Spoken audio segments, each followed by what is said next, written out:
Jangan lupa like, comment, and subscribe channel YouTube TVRI Bengkulu dan nyalakan lonceng notifikasinya.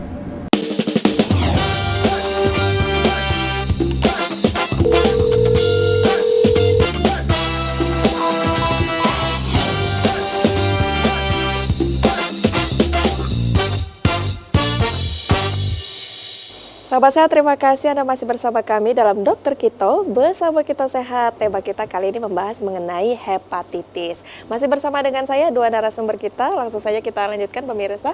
Nah, tadi Dokter Else menyampaikan ya ada beberapa penyebab penyakit hepatitis ini. Tadi disebutkan juga kalau masyarakat awam atau umumnya itu menyebutnya penyakit kuning begitu ya dok ya.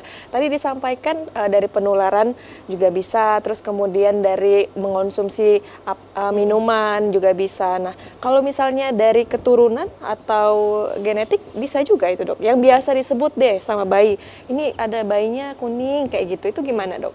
Ya, kalau genetik nggak terlalu ya, tapi kalau misalnya ibu hamil, nah ibu hamil, makanya kalau ibu hamil itu kan harus ada pemeriksaan khusus ya, misalnya kayak HB, sifilis, HBsAg seperti itu ya.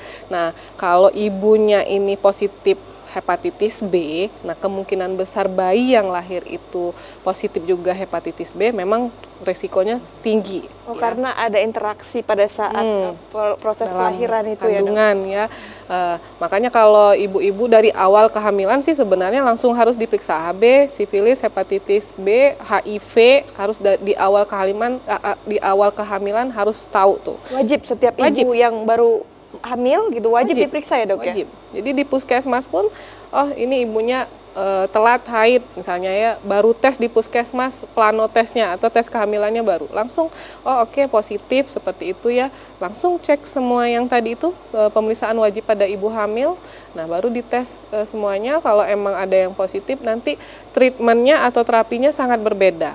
Kalau ibu-ibu yang hamil, kalau dia hepatitis B misalnya ya positif, itu harus dirujuk ke spesialis. Karena nanti akan ada terapi untuk hepatitisnya supaya resiko untuk penularannya ke bayinya itu menurun.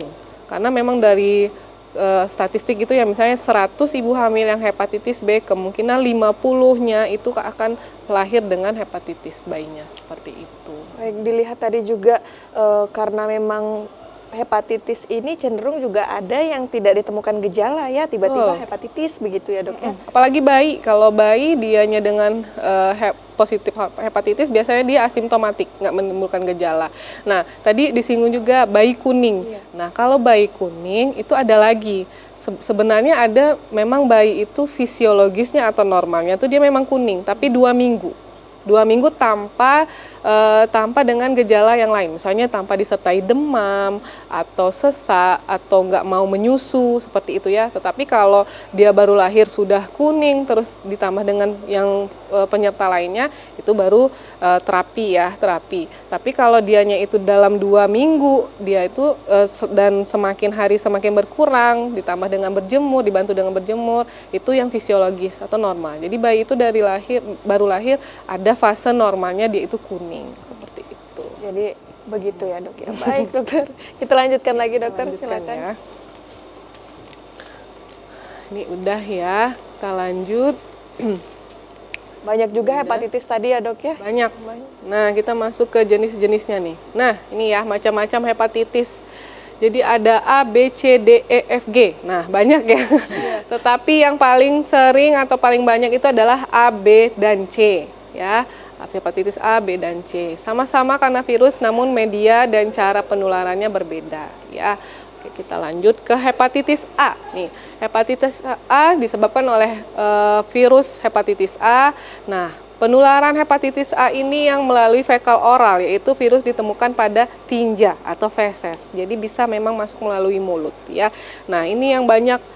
Kenapa dia banyak? Karena penularannya ya. Penularannya makanan yang tercemar tanpa dimasak ya, misalnya kerang, terutama kerang seperti tiram, terus remis dan lain-lainnya. Minum air yang terkontaminasi dengan tinja orang yang positif hepatitis A, kontak pribadi dengan orang yang terinfeksi.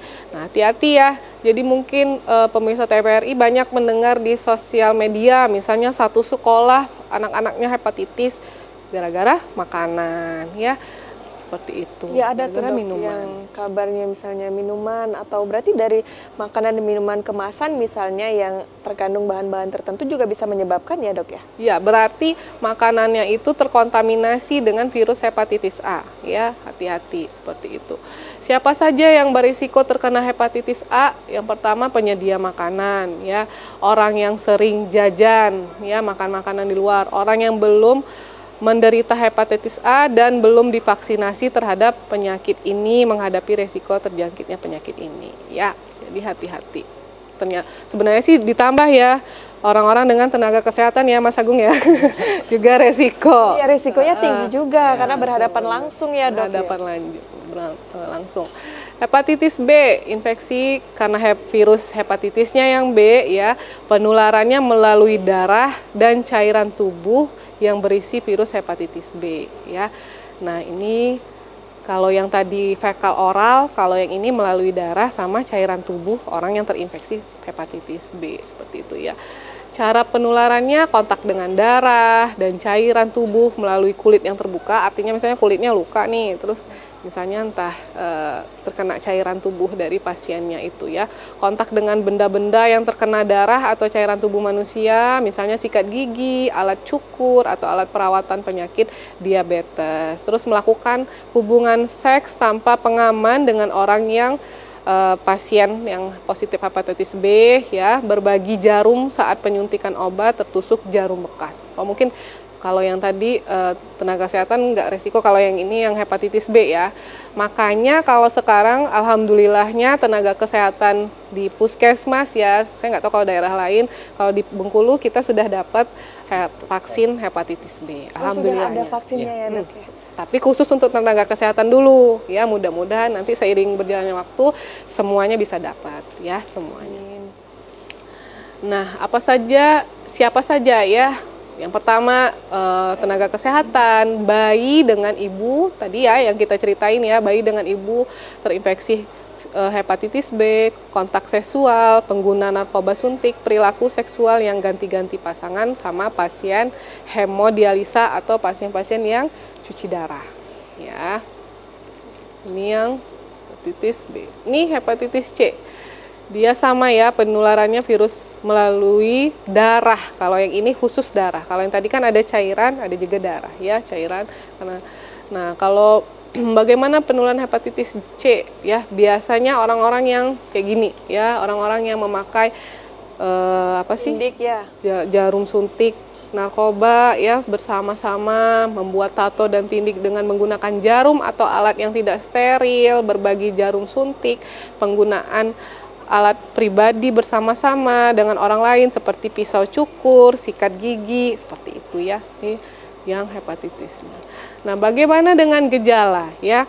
Jadi sebenarnya kalau apapun hepatitisnya kurang lebih gejalanya hampir mirip-mirip. Seperti itu ya. Yang membedakan hepatitis A, B dan sebagainya itu adalah media dan cara penularannya. Yang pertama bisa demam ringan. Balik lagi ke prinsip virus. Kalau virus berarti manifestasi awalnya mirip-mirip sindrom like flu. Kayak gitu ya, demam, badan pegel-pegel, nggak enak badan, malaise, seperti itu ya. Sakit kepala, nyeri otot, kehilangan nafsu makan, mual, muntah. Nyeri perut bagian atas ya, karena tadi organ hati kita ada di kanan atas ya. Air pipis yang berwarna pekat seperti teh ya, terus warna tinja atau feses yang pucat seperti itu ya. Terus baru kalau memang ada segambaran seperti ini ya. Jadi matanya itu kuning, yang dilihatnya itu yang bagian putih ya. Kalau kita biasanya yang bagian sklera ya namanya ya, biasanya kan putih nih, putih ya. Tapi kalau tiba-tiba kuning seperti ini, hati-hati, mungkin adalah penyakit hepatitis seperti itu. Nah, gejala ini mungkin bisa dirasakan di awal-awal atau pada perjalanan sudah pada fase yang tinggi dok? Ya kalau baru virusnya masuk sih bisa memang menyerupai sindrom like flu tadi ya. Bisa demam ringan, tapi kalau udah yang namanya penyakit kuning, berarti dia sudah di tahap yang lebih lanjut karena sudah merusak organ yang hati tadi ya. Kalau yang lain-lain ya. Nah, tapi hati-hati, ada juga yang asimptomatik, tidak bergejala. Biasanya ibu hamil tuh, ibu hamil kan karena dia cek yang pertama kali, pas dicek HbSAg-nya positif. Padahal dia tidak ada gejala apa-apa, kuning juga enggak. Makanya hati-hati ya. Bisa saja virusnya udah menginfeksi, tapi karena daya tahan tubuhnya yang oke, jadi dia belum menunjukkan gejala klinik ya. Belum sakit yang menunjukkan gejala klinik. Baik. Ya. Nah dok, ini kita lanjutkan usai jeda pariwara berikut ya. Pemirsa, jangan kemana-mana, tetap bersama kami dalam Dokter Kito, bersama kita sehat.